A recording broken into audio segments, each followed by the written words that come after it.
Is Chris Kiffin the favorite again to be Auburn's next defensive coordinator? You are Locked On Auburn, your daily podcast on the Auburn Tigers. Part of the Locked On Podcast Network, your team every day. Yes, welcome on into Locked On Auburn, your daily Auburn Tigers podcast. I'm your host, Zach Blackerby, and thank you so much for making Locked On Auburn your first listen every single day. We are dapping it up on this Friday. Darrell, Dapprich hanging out with us. We'll also talk with Locked On LSU host Caroline Fenton towards the end of the show to talk about Will Redford and all he did for LSU and what exactly Auburn is getting as the new GM of player personnel. But Darrell, it seems like the changing winds of Auburn's defensive coordinator search, they've changed again. You and I have talked to several different people that now believe Chris Kiffin is the favorite again to be Auburn's next defensive coordinator. That's certainly how the search started and then pivoted to DJ Durkin, turning down Missouri to further pursue this opportunity to be the defensive coordinator for Auburn, prompting national reports from national writers saying that he has emerged as a target for Auburn's defensive coordinator.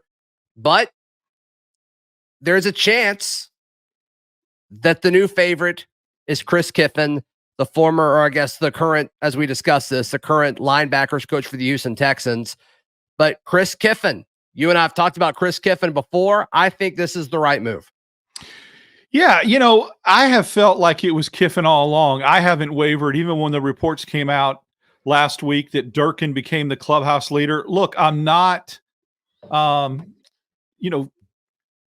doubting the authenticity of somebody like Matt Zenith that tweeted it out, or other local Auburn writers from Auburn websites and beat writers that also reported that. I don't blame them. I mean, when Zenith puts something out like that, it's usually gospel. It's got some teeth to it. Yeah. But let's kind of sort out and sift through why I felt like it's always been Kiffin and that hasn't changed. From a timeline perspective, number one, I think people jumped on that train of Durkin is in the running for Missouri and Auburn. And when word got out that Durkin turned down Missouri, it was just a natural jump or to connect the dots and go, oh, he's turning down Missouri because he's been offered the Auburn job. Yeah. I understand that. I get that, that realization or that basically assumption. But we and you talked about last week on your show that I just said, watch the timeline. I think we were overthinking it. And I think it was a very simple process, is that if it would have been Durkin, it could have and would have happened last week. There was nothing to wait on unless you're waiting on him to decide between Missouri and Auburn. But once word leaked out last week that he turned down Missouri, what would be the holdup? To me, the holdup was waiting on Kiffin. He was in the playoffs. There is an NFL courtesy that you don't interview coordinators while their team's in the playoffs. You don't do that from a distraction standpoint. It's against the CBA. It's against the new CBA, Darrell.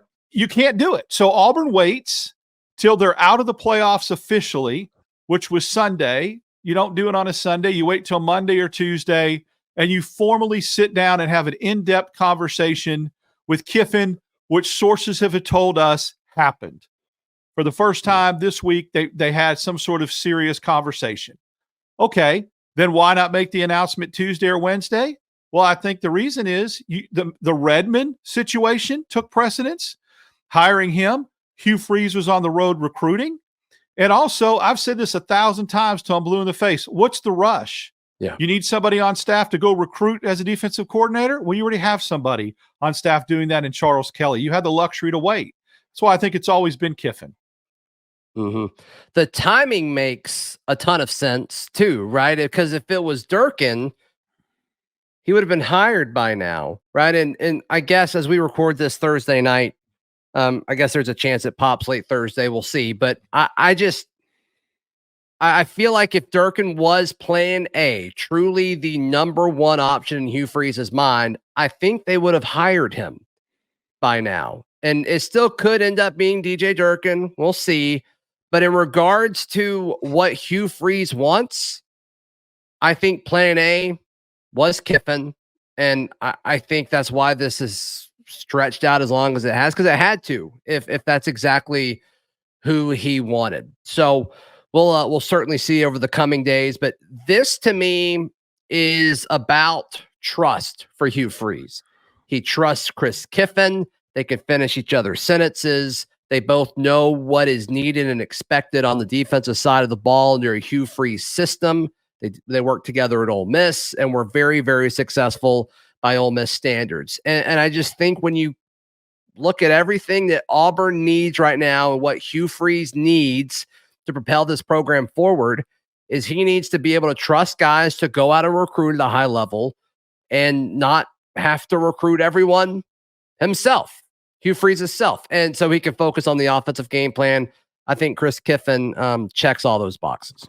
Couple other things just to throw out there because I want everybody to have all the facts to make a educated, not guess, but assessment of what's going on. There have been reports through NFL insiders, guys that know and cover NFL teams, that Chris Kiffin and the way his linebackers played might have thought he was in line for a defensive coordinator position somewhere. This is the week that all the coaches change cities and change jobs. Yeah. He also wants to get out from underneath the shadow of Ryan, who's calling a lot of the defensive plays for the Houston Texans, being a defensive coach himself. So if Chris Kiffin was wanting to come to Auburn, but was waiting to see if a defensive coordinator position opened up, that also makes sense. Why the wait? Yeah. That you're talking about a week. Now, I'm going to throw something out to you. I want to ask your opinion on something. Okay. Do you subscribe to the theory at all? Because it's the elephant in the room and we need to talk about it.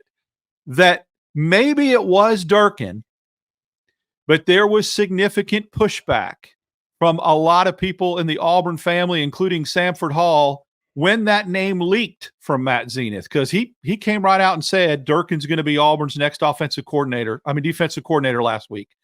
Do you think that might have been the path they were taking, but the pushback and the blowback was such that Auburn decided, I don't think we can do this? Maybe it could have been a nice little push, like, hey, make sure everybody that's ahead of him on your list, make sure that they're not interested. You got to think other schools that have hired. He's worked several other places since the incident of Maryland, where with one of his players passing away. You got to think everybody else has hired him, has done due diligence. He's been investigated by a ton of different groups. You got to think if somebody thought he was at fault at this point, he wouldn't be coaching football anymore. But if you're Auburn, maybe you don't want a controversial hire, which makes sense. And they kind of push back and say, hey, you can do this, but just make sure this is the guy that you want. Perhaps they wait a day or two. Chris Kiffin can now interview with teams, and then maybe he is like, okay, yeah, I am interested in this. So once again, I think the timeline makes sense from the outside looking in. It does. I think what you've said, though, the casual or some of the people that really may not know all that's going down may not understand how much Durkin has been vetted at his other jobs and how much due diligence has been done. They just go back to that story, and that's all they lock in on, what happened at Maryland. But I also think that if you're thinking about Durkin and you're the Auburn admin, do you want something controversial with what's happened in the last couple of years with Auburn and Harsin and all just the bad publicity that Auburn has been getting? And you hire Hugh Freeze, there was a faction of people that were upset. That might be why they just said, you know what? But again, I don't think that. Personally, I think it's been Kiffin all along. Why the name Durkin was floated, I think it was a leap from a couple of national writers because of turning down Missouri. Just my opinion. Possibly. And look, we may learn this very soon. There's a chance it popped while we were sleeping. Who knows? But if it is Kiffin, I think the second or third show we did of the offseason, or after Ron Roberts moved on to be the linebackers coach of Florida, I think I titled a show, Hugh Freeze Must Hire Chris Kiffin. I still think that. I think Chris Kiffin would be an exceptional fit for this staff. We'll see what happens. What could happen this spring? And who are some guys that we are excited to see that could win spring? We'll get Darrell's thoughts, and I'll share mine as well right here on Locked On Auburn. Today's show is brought to you by our friends at FanDuel. FanDuel is America's #1 sports book. We love our friends at FanDuel. And right now, all you have to do is bet $5, and new customers will get $150 in bonus bets guaranteed when you place a $5 bet. That's $150 in bonus bets, win or lose. The app is so easy to use. Everything is organized so well. There's you can live bet same game parlays. You can find bets in their new Explore tab. It's very easy, very fun to use. So visit FanDuel.com/lockedon and make your first bet a layup. FanDuel is the official sports betting partner of the NFL and the Locked On Podcast Network. Darrell Dapprich, our guest, as we dap it up on this Friday. I've said it time and time and time again, and I'll say it another time. I believe Sylvester Smith will be a winner this spring. Auburn defensive back. We saw him a little bit in the bowl game versus Maryland, and these young defensive backs looked better over the course of that game. Obviously, those first 3 drives were not ideal. After that, they sharpened up, and I think they looked a lot better. So I can't wait to see Sylvester Smith and the resurgence that he could possibly have. And I think that also may allow other guys to fall in place around them in the defensive backfield. Yes, I also have somebody from the defensive backfield that I think is going to be a winner in spring and is going to turn some heads, and you know, his name's going to be on our lips, and that's Laquan Robinson, the other safety. I just think that he's going to come in from a JUCO perspective, even though he played JUCO last year. I think he starts, and I think that journey starts with spring. He's a thumper. He's already done some things in the offseason that's kind of taken on a leadership role. And I think he makes a tremendous impact in the spring.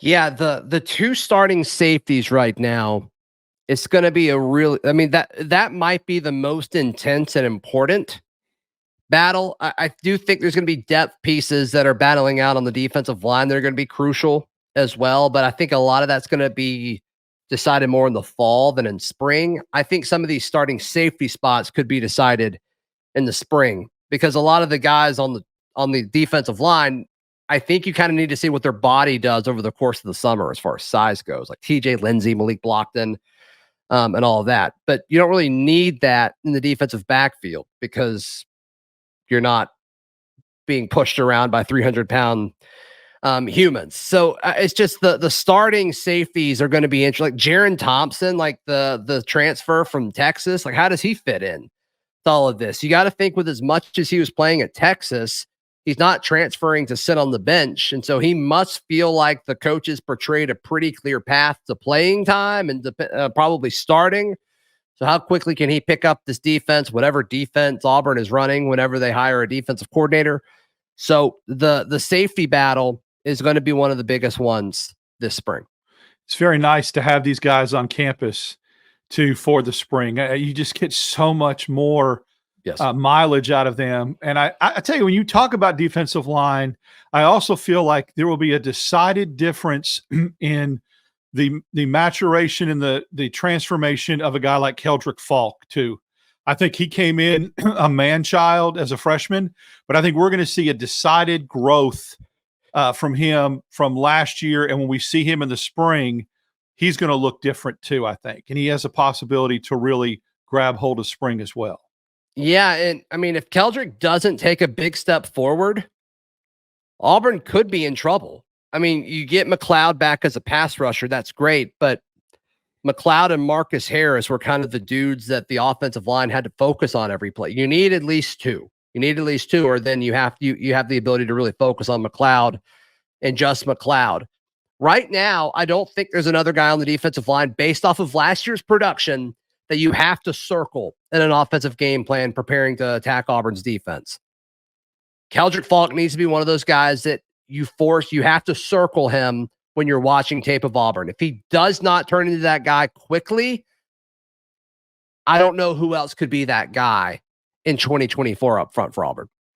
I mean, yeah, is any of the transfers, the keys from Kansas or Trill Carter from Texas, Quantavius last year that came in, he was a guy that I thought maybe Auburn was going to get more from last year. Maybe he takes a step forward this year, the kid from Minnesota. Yeah, moments in the bowl game too. Yeah. Quintrell, Jamison Travis. Yeah. Yeah. I said Quintrell, Jamison, Travis. Hard name with three of them in there. So, and then you've got your returning guys in Jason Jones and Zacchaeus Walker. So I guess the defensive line, I think they did do some things to shore it up. I was a little bit more concerned, but as I went through and looked at the depth chart, looked at the roster, I think they've got an opportunity to rotate 6 or 7 guys and be okay.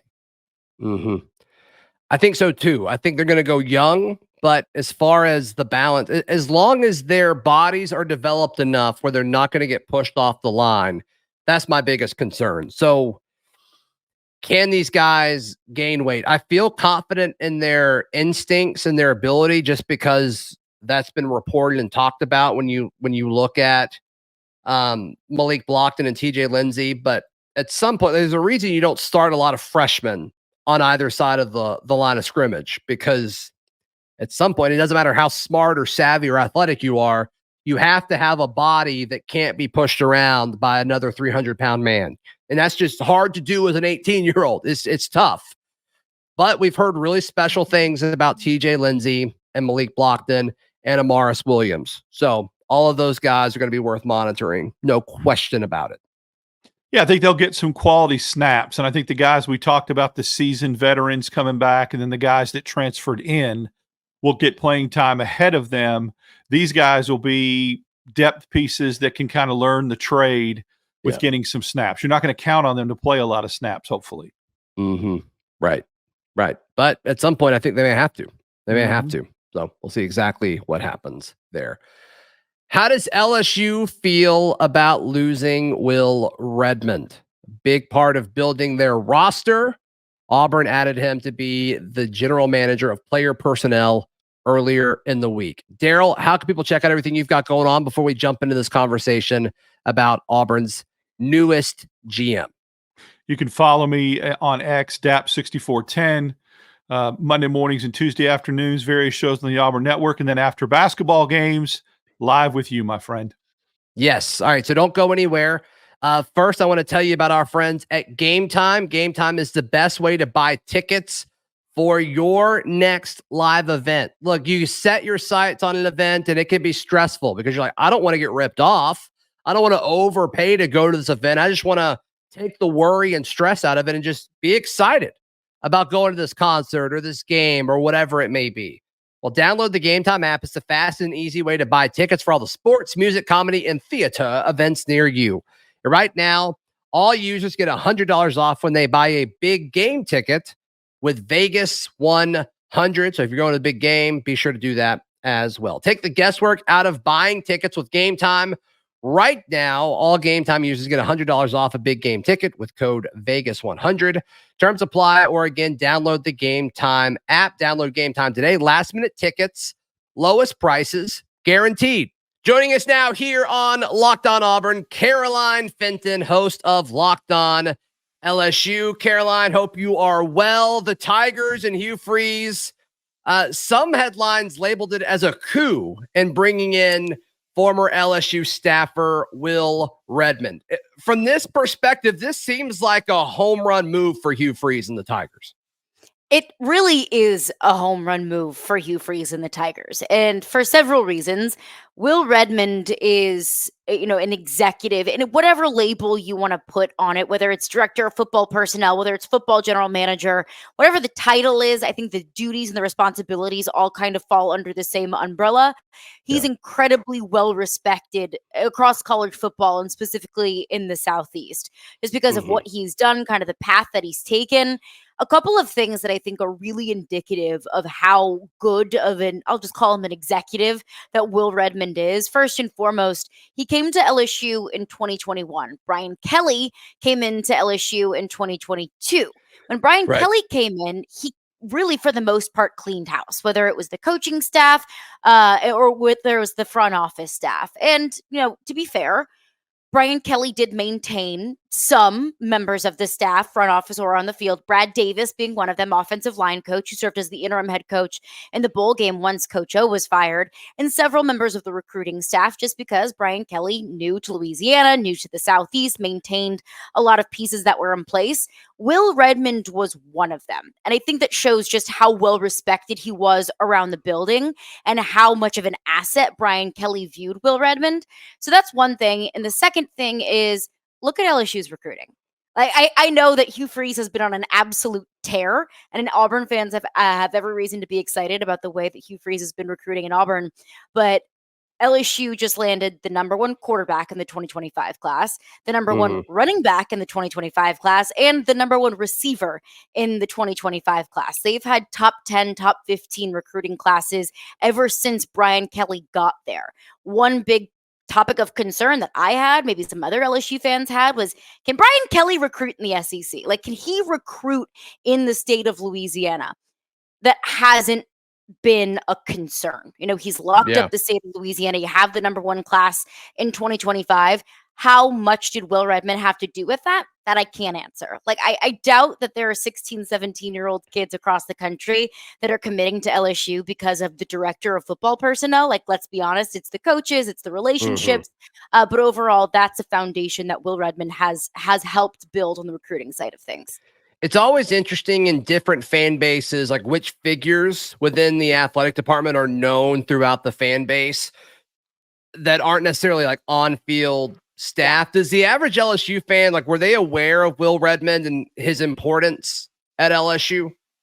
I would say the average fan, probably not. And that's one thing that I've kind of stressed to LSU fans is just because you don't know the person and they don't do the press conferences and you might not necessarily see the fruits of their labor on a day-to-day basis like you do the head coach and the coordinators, doesn't mean what they do isn't incredibly important. There's a whole lot of behind the scenes people that make this place run. I mean, the job of a head coach in college football has never been harder than it is right now. It's the people like your GMs, your director of football personnel. You rely on them so heavily, more so than ever now, just because there's so much going on. You've got NIL, you've got the transfer portal, you're recruiting constantly. And oh yeah, by the way, you're developing game plans. So I don't think that the average LSU fan really would recognize Will Redmond or knows exactly. I don't know exactly what he's responsible for or what his process looks like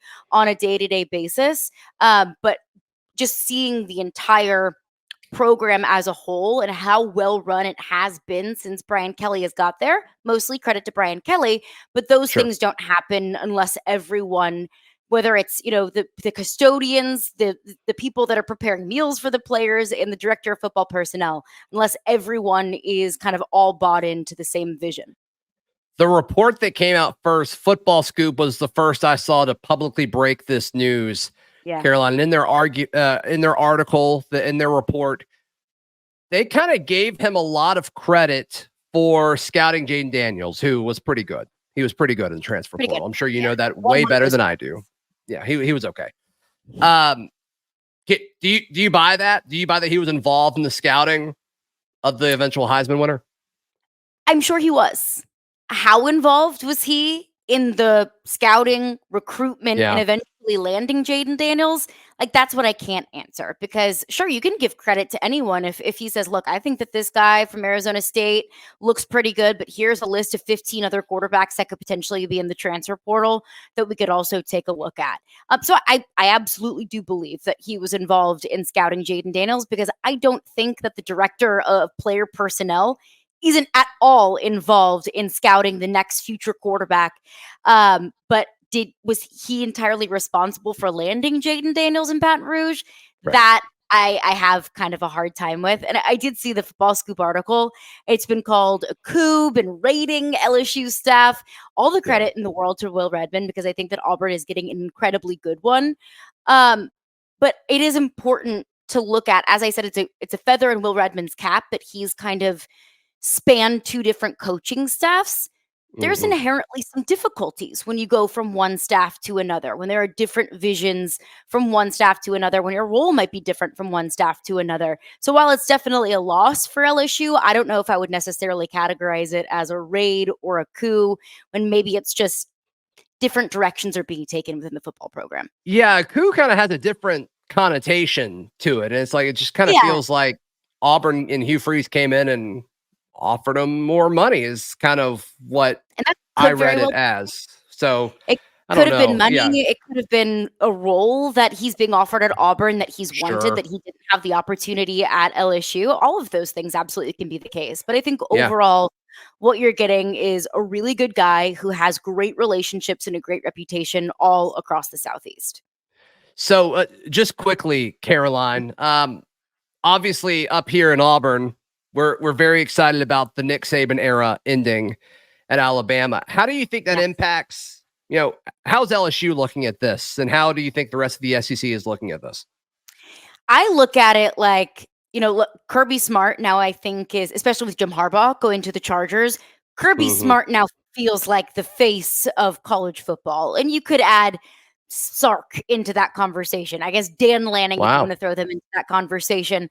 They're kind of now like the faces of college football as far as coaches are concerned. My initial thought was, all right, now the 30-day transfer portal window opens. That's a great opportunity for LSU to get in on some of these players that committed to play for Nick Saban and aren't doing that anymore. Hasn't really come to fruition for LSU, but it does really feel like, and aside from personnel, aside from transfer portal, things are wide open and things are only getting more difficult in the SEC, and things are only getting a little bit more jumbled now that you don't have divisions, now that you have a Texas team coming in that's coming off of a college football playoff bid. But now I think right now it feels more than ever. Of course, you still have Georgia. Of course, you still have Texas playing at incredibly high levels. It feels now more than ever that getting to the college football playoff, especially in a 12-team league, is incredibly tangible in the SEC now. Yeah, I think so. I think you're going to see a lot of teams kind of pop up as a top 12 team at the end of the year once every 4 or 5 seasons. I think it's going to be kind of a normal thing. Is that good for the sport? Is it bad for the sport? I don't know. Time will tell. Time will tell. Caroline, Fenton, how can all the Auburn folks check out everything that you've got going on? Yeah, you can find me on Locked On LSU. We're on all of your preferred podcast platforms. You can check us out on YouTube as well. You can also follow me on Twitter at CarolineFenton1. Thank you so much to Caroline. Thank you so much to the Darrell Dapprich. Be sure to tune in tomorrow when Auburn basketball takes on Mississippi State. We will have a special guest, I believe. You don't want to miss that. You don't want to miss that. Read all my written work at auburndaily.com. Follow me on social, subscribe to the channel, like the video. Thank you so much. Have a great weekend, everyone. This has been Locked On Auburn.